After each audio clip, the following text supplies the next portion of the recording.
And we're live. Well, I think as we get older, man, you start to pay attention a little bit more to politics because Uh, you realize that's the kind of shit that kind of matters, uh, the way our lives are governed, and so it just that kind of shit intrigues me. I'm always kind of keeping abreast of like science and stuff, what's going on in that world. So just kind of So yeah, econ is boring as just your current thing. You're like kind of on an econ kick, and then you'll bounce to something else. And yeah. Once I fully understand it, once I fully understand, Once how you fully economics understand economy Oh is my like God, fully at understanding econ. space or something that's my fantasy is like, if I were a retired millionaire, I'd still do things like learning, but I guarantee I'm a retired millionaire in my 30s and I open up a book and it's like showing an equation. I'm like, this is absolutely not. Like, no, I'm too rich. I got those retired. moments where I'm like, what the fuck am I doing? But like, I think that's actually it's a really interesting dynamic, right? Because like Mhm. you would think like I got money, my family set, I could just do whatever I want. But like what you end up seeing is like you end up digging into yourself, like if and that's why I think people get really like depressed Mhm. in my position is they don't. It's hard for them to kind of like dig into themselves and that's I guess that's been my gift and my curse is I've been able to like stay interested in other people's fields and see how that applies to me. Yeah, that's good. Everybody, whether you're a professional athlete or not, you always imagine what you're going to be doing when you're retired. Is your retired life pretty similar to what you anticipated, or totally, Because I can imagine when you're working your ass off in the NFL, part of you is like, when I'm retired, I'm doing absolutely nothing. Like I'm just Yeah, going to yeah, chill forever. yeah. I think I had so like intense tunnel vision while I was working that you knew you had fleeting thoughts of retirement. You didn't really ever think it was going to come. And I Mhm. think when it finally hit, I did have that probably like 6 months where I didn't do shit. I didn't get off the couch. I binge watched Game of Thrones, like literally like I think it took me like 3 weeks, and I just watched every single season, every episode. rookie. And, I have those fleeting moments where I do nothing, but after a while, it's like you like, what am I doing with my life? Like it's a really eerie feeling when you're just like, what do I do? There's nobody to tell me no. like Yeah. There's no I'm one to just tell me no. I'm just out here, man. So it takes a lot of discipline. Like right now, I'm like Mhm. in like the best shape I have been um since I played, but because you feel as an athlete, especially, I'm really aware of my body, and like you Mhm. start to feel like the food you eating and the shit you drink. You start to feel it, like the way you For sure. breathe, the way you move, like it starts to feel. So like these last like month, I've kind of been locking in. I'm really good, man. I'll show you my abs, but I don't think anyone see You might Woody be sends us pictures of surprised. his abs all the time. I'm not that. even joking. He sends us What he got naked. abs, man? You ain't got no abs, Woody. Come on. I Oh, do. he does. He does. Yeah, no, He's I down am. 25 pounds. He's shredded. See, Woody, Okay. it's not bragging because I'm doing it for you. You look great. In there. Aaron, you were saying people in your position get depressed. Yeah. And I painted something in my own mind onto that I don't know if it's true. So this is what it is. Are they depressed because they have time they don't know what to do with?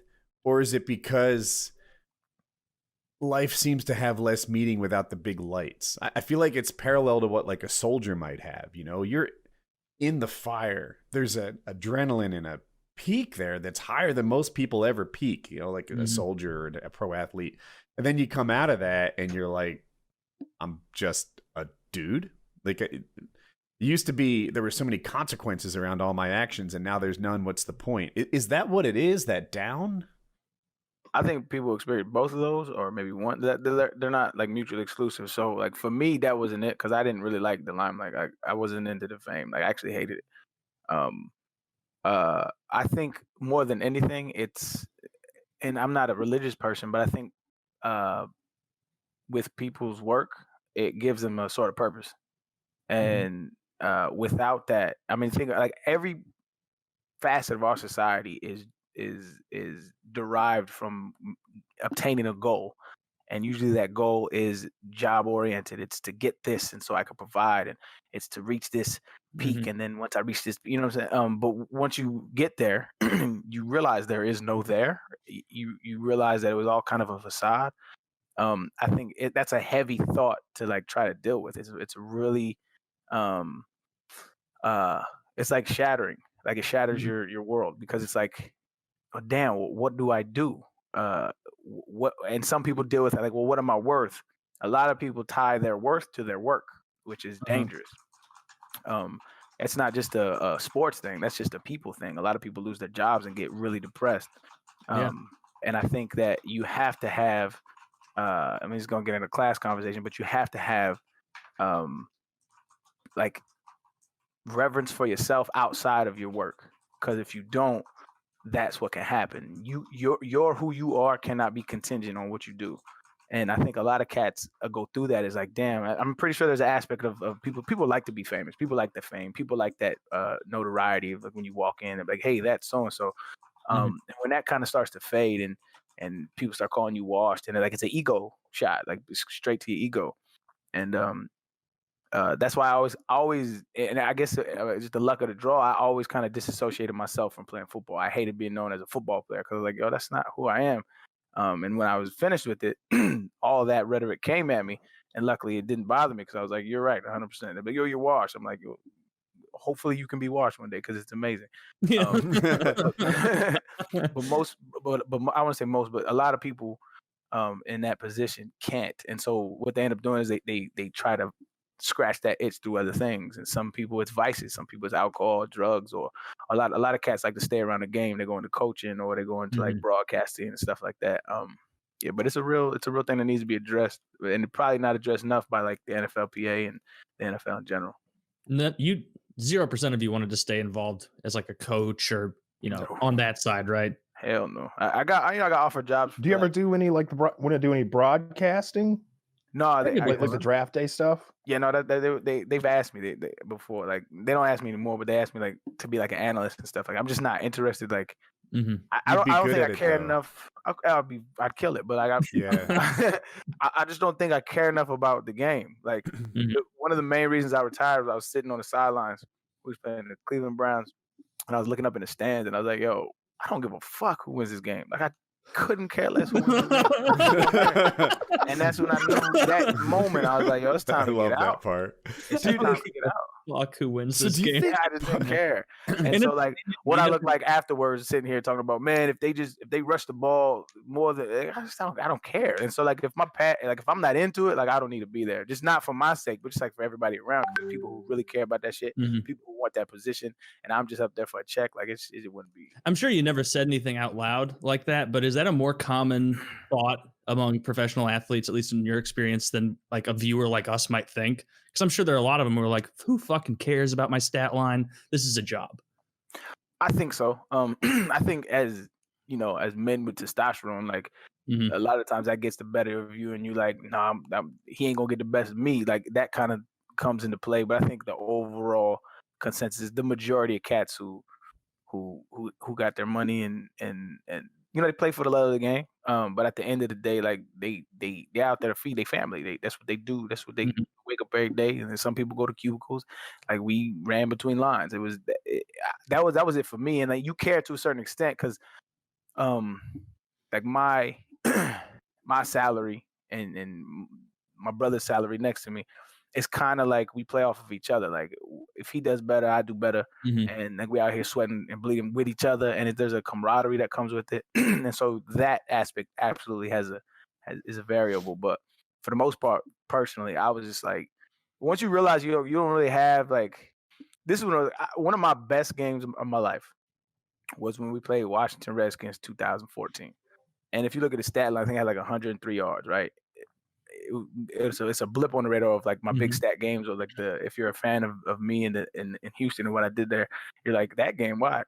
I ran the best I could, like, and that was I did things that like I was impressed with, and it was my best game.